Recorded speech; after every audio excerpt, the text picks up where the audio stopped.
John, when did you become interested in aviation? I became interested in aviation at a very young age, I guess. My father, my father also was a pilot in the Navy from the Korean era, and so just a natural affinity, I guess. All of his friends would come over, and they all just seemed to have a very positive outlook on life and enjoyment for aviation, and so it just picked up that way. So you're always going to join the Navy then? Yeah, I looked to the Navy as my source of education, college education, and then it just steamrolled for 20 years. Yeah, so can you talk us through some of your basic flying training once you joined the Navy and some of the aircraft you started on? Well, like most pilots of my period, I began flying in the Navy in 1974-ish after graduation. And the T-34 was a single-engine, straight-wing little turboprop. And after completing that, which was done in Pensacola, Florida, moved up to Meridian, Mississippi, and flew the two jets associated with naval jet aviation at that time, the twin engine T2 and Mm. a single engine A4. And then after that, um, uh, eventually made my way into the A3. Yeah, so before you went on to the A3, did you want to go A3s at that time? Well, it's always a blend between what you want and what the Navy wants, Hmm. and in that equation, there's a much more weight given to what the Navy wants, and so at the time, uh, the Navy was needing to continue its A3 program, and so that's the direction they asked me to go. Um, After receiving my wings in '75, I was made a flight instructor down in Pensacola flying T2s again. So I had about seven or 800 flight hours before going into the A3, Oh, wow. which was something that was a benefit because the A3 was kind of a handle or kind of a large airplane to handle if you were just coming right out of the training command where you had only been flying small airplanes. So having some extra flight hours under my belt definitely helped me get used to the A3 pretty much straight away. Nice. So, yeah, let's get on to the A3. So, what was the original role of the aircraft and what was the role when you joined it? When the A3 was first conceived, designed, and built, it was to be a carrier-based nuclear bomber. And of course, back at that time, nuclear bombs were bigger than refrigerator freezers. So therefore, the A3 had to be a big airplane and also had to go a long way. So it had a big fuselage and big wings so it could carry the big bombs and all the gas. However, the technology shifted rather quickly, so the A3 nuclear role disappeared pretty quick. It stayed as a bomber in Vietnam and then a tanker and a jammer and multiple other missions. By the time I got into it, which was in the early 80s, 1980, it was a passive electronic reconnaissance aircraft. And so it was kind of a flying listening post, I guess you would say, something like that. Yeah, so like as you say, it's a very large aircraft. How many crews were on board when you flew it in that role? There were seven people inside the aircraft, a single pilot. Sitting next to me, side by side, would be the navigator. Hmm. And then the other five seats would be held by systems operators. Um, that was the role. That was a configuration for my role. When the airplane first came out, they just had three people inside of it Hmm. because the bay, the fuselage was, bomb and such like that. But by the time I got to it, the, the body of the fuselage was filled with electronic systems operators. So yeah, let's talk us about your ground and flying training. tell us your experience of that. And would you always work as a whole crew when you were going through this period? The only crew aspect would be myself and the navigator. Um, the systems operators had their own completely separate setup, so they trained as a group, and myself and the navigator, we would, train for the front end of the aircraft. Um, but even then, it wasn't like myself and the navigator were a constant pair. Mm. Um, we would go flying, and it was a mix and match. You could fly with Bob on Monday, Jim on Tuesday, Frank on Wednesday, and Yeah. stuff like that. So it wasn't like we were a couple, so to speak. The initial flight training, which I did in Virginia Beach, Virginia, was just your basic, familiarization with the aircraft, instrument training, just becoming comfortable with flying a yoke type of aircraft. Previously, you would only been flying a stick type aircraft, and also the configuration of the cockpit was, so I was sitting, with a yoke, but the power console was to my right. So the power Mm. console was between me and the navigator. So it's just getting used to that sort of um, the physical layout, the eye-hand coordination, and then just go and see what the airplane feels like. We didn't do too much formation flying because most of our operational flights were solo. So it was essentially your basic familiarization with the aircraft. And then once you got comfortable doing that, there were a lot of flights in preparation for your carrier qualification, which in Navy parlance is field carrier landing practice, or FCLP, which would just be to go around and around and around in the landing pattern, practicing landing the aircraft by using the carrier light landing system, and getting used to that. So I would say probably a good 60% of the total flight time was spent just learning how to fly the aircraft in a touch and go process, so that you were comfortable taking an airplane out to the ship. And oh yeah, so let's talk about your first carrier landing. Would it just been you, a nav, and maybe an observer, or like talk us through that, John? Yeah, right. When we go out to the ship, just to go, for practice purposes, it would just be myself, the navigator, and a crewman who was a crew chief who would sit backwards behind me. And so that if there was anything in flight that required some assistance, he could get up and fix whatever that would be. So the carrier operations, the initial carrier operations, were just a three-man crew. And that was pretty much a standard in the Navy. I believe the initial flight, or the initial carrier landings, were 12 during the daytime and 8 at night. And then after that, you'd be considered qualified in the aircraft, whether it was an A3 or an F-18. And from there, you would then continue on to your primary fleet squadron. Yeah, and if I'm correct in saying, wasn't the A3 the biggest aircraft to land on an aircraft carrier? Like, obviously, operationally, and there's other aircraft that attempted it, but that must have been quite difficult at night then, being such a large jet. Well, it was one of the largest aircraft to ever fly on and off carrier. The A3, the A5 Vigilante, also a very large aircraft, and the Tomcat's a pretty good sized airplane also. So, the primary difficulty of that was not so much the landing of the airplane, but moving it around the flight deck, making sure there was plenty of Mm. room, and then the weight of the A3 was of concern. So you had to make sure that your takeoff weight did not exceed a certain amount. The total takeoff weight of the A3 on land was 83,000 pounds. However, the carrier could only shoot us at 78,000 pounds.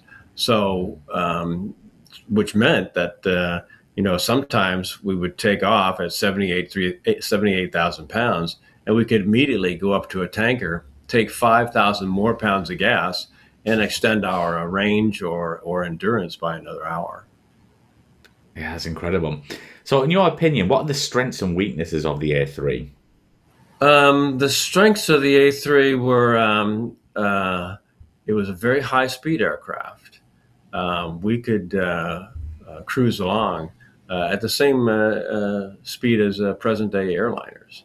And we also, because we carried so much gas, had a significant range. We could go coast to coast in the U.S. We could fly from Hawaii to California nonstop. We could get across the Atlantic with just one stop. So it had a tremendous range to it and a tremendous amount of speed. The drawbacks to the aircraft were just that it was aging. The airplanes that I flew were produced in the late 50s and early 60s. So by the time I got to them, they were 20 plus years old. And as the Navy had moved along, the A3s were not in significant quantity. So logistically, they were difficult to maintain with spare parts and stuff like that. So that was the primary drawback, was just keeping the thing up and ready. Yeah, absolutely. So, after your training, what was your first squadron you went on to? And did you feel ready? Well, the first squadron I went to, I was lucky enough to go to a VQ2. VQ2 was located at the in Spain at the Spanish Navy base in Rota, Spain, and the Navy was a lieutenant command there. So it was fantastic to live in Spain, live out in a small town environment of the province of Andalusia. So that was fantastic. And most of my flight operations were around the Mediterranean, though I did make 2 trips out to the Indian Ocean. Was I prepared to get there? That question is kind of difficult to say. As I said a few minutes ago, overwhelmingly my flight training was focused on just landing the airplane. Mm-hmm. So it's kind of like learning how to drive a car, but you spend most of your time figuring out how to parallel park, as opposed to driving on small streets, highways, and stuff like that. So I was a little anxious about just being able to just regularly fly the airplane, feel the airplane in the air, hear it, smell it, let my senses absorb what this airplane is like. But once I got to VQ2 in Spain and started flying the airplane on a more reliable basis, those anxieties kind of went away, and which was good because pretty quick, once you get there, you go straight to the carrier and you start operating for real. Yeah, so what was it like living over there? That must have been like a dream come true, like on a social side and a personal side, rather than flying. Yes, southern Spain was a marvelous place to live, and very agrarian society, small towns, fabulous weather, and incredibly hospitable people. Some of the kindest people I've ever known. Just live, since I had a little house out in town that I rented, I became basically just a part of the neighborhood, and it was a wonderful experience. I would recommend that type of experience to anyone, to get away from your existing environment and go out and be part of a new world. Yeah, absolutely. So can you talk us through some of the flying you did out there? Was there like a sort of like standard day, or was every day different for you guys? Our missions were fairly standardized. Most of the carriers I was on, we would be the first to take off on that particular launch, and so that we could get up into the air and kind of get a sense of what was happening in the local area. And our flight would be, in essence, what you would call a double cycle. At that time, a single cycle was approximately an hour and 45 minutes of flying. So ours would be a double cycle, which would be almost 4 hours, because we would take off first on the first cycle and land last on the second cycle. So we would have more or less a 4-hour flight. High altitude, somewhere in the upper 30,000s, and we would fly more or less a predetermined area, a predetermined track, so that we formed a sort of listening post barrier, I guess you would say, for the air wing to operate more or less either below or behind us. The flight itself, from my perspective, was to keep a steady aircraft and to just provide an easy operating environment for all the operators behind me, and then make my way back to the ship and land. So therefore, my particular role as a pilot during the mission was pretty inconsequential, just flying straight and level. And my hard part came in the last minute and a half going into land. Yeah. So obviously, being out in Europe, there, would you ever fly on large exercises or work with any other of the European nations? If we didn't have too many joint operations. Most of my flying was in dedicated support of the carrier fleet, carrier air wing, and any accompanying ships. If there were any non-U.S. assets in the area,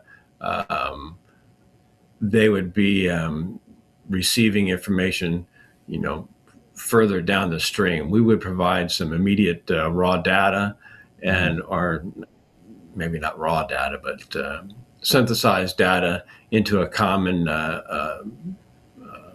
evaluation center, like the E2 perhaps. And then as the E2 distributed the information, then at that point, a non-U.S. asset would pick up the information. But we ourselves didn't really talk that much to people who were not not in the U.S. Navy or not in the air wing, mostly because of the information we were providing. We wanted to keep that close held to ourselves. So let's talk about your first cruise. How did you feel about that? And would you work closely with the other types on board, or were you kind of completely separate? Well, that was a key component of our integration, to make sure that the other assets on the carrier, whether they were airborne assets or in the command and control center, knew about our product. So in some instances, we had to market and promote ourselves. This is the product that we can provide you. This is how we can help you make a better decision by providing real-time intelligence about what's going on out in our operating environment. A lot of, obviously most of the role of the air wing is to drop a bomb or shoot a missile. And we didn't have any of that. So sometimes we had to prove ourselves that the information that we were providing would help them be a better shooter. And once we convinced them that we were a value enhancing asset, then we became more successful in providing the information that they wanted. So we spent a reasonable amount of effort in the first part of any air wing deployment, making sure that the other assets there knew what we could provide for them. This was one of the difficulties of being forward deployed. So being forward deployed in Spain meant that we couldn't just go down the hall to the other squadrons in the air wing. Couldn't go down the hall to the air wing commander and the CEO of the ship to see them and say hello and stuff like that. So this strategy, we worked around this strategy by sending people back from Spain to the U.S. prior to our embarkation to, market ourselves, promote ourselves, tell them who we were, and things like this. Um, so yeah, that was one of the hurdles to overcome prior to any deployment. Yeah, and did you? This is going on the social side here, John. Would you ever mix like socially with the other guys? Would you mix with the Tomcat guys, or did you stay as a unit, the A3 EA-3 guys? How did that work? No, we would hang out with these guys because in some of them were actually quite amazed. Hey, we walk over and say, we just make friends with somebody. Hey, would you like to see inside our airplane? Because Yeah, for some of them, this was the first time they'd seen an A3. yeah, So of they would course. come up inside and just be aghast that we were flying this old beast. But, analog dials and all that sort of stuff. But also, when we would go on deployment, since we were so small, usually one of the other squadrons would host us, so we would use their ready room. So we became buddies just by proximity, by everybody being in the same ready room. Most of the time, it would either be well, wasn't any particular pattern as to who would host us. Usually, it was either an F-14, or should I say, I can recall being hosted by F-14 and S-3 squadrons, Nice. so that we had a place to hang our hat, and then there's just up to us personally as flyers to hang out with the other guys in the group. So we didn't want to be, or at least I didn't want to be, lone wolf out there, because it's not really Yeah. going to get you very far. And then you also flew with VQ1. Can you tell us about this? Because obviously it's a really famous squadron as well. Can you tell us how this came about and, share some stories from there as well? True. After being in Spain, I came back to Key West to then teach people how to fly the A3, and then after that went out to VQ1 located in Guam, which likewise had the same difficulties being displaced from the air wing. VQ1 had been the primary Vietnam era A3 flyer, and but they had pretty much stayed on their own the whole time. There was a kind of a lack of integration, almost by design. While I was out there in VQ1, I had a carrier detachment coming up, and I was able to convince everyone involved in making the decision to take our detachment from Guam back to San Diego for a 30-day workup period in order to prepare the air wing and us for full integration. So we took, let's say, I guess it was 4 airplanes on 100 guys, and went back to San Diego, Miramar, and flew for 30 days there to get everybody all polished up and ready to deploy. And it turned out to be a fantastic strategy that the follow-on detachment did the same thing. Early integration, and also by getting the guys and the aircraft off-site, we were able to focus just strictly on flying. And so it helped us to really polish our skills before deploying. Yeah, and at this point, would you say the Whale was still a kind of capable aircraft, even just like in its airframe sense, at this point for the US Navy? Yes, it was. The A3 was built. It was built like a tank. Mm. It was very solid structure, and you just needed to maintain it.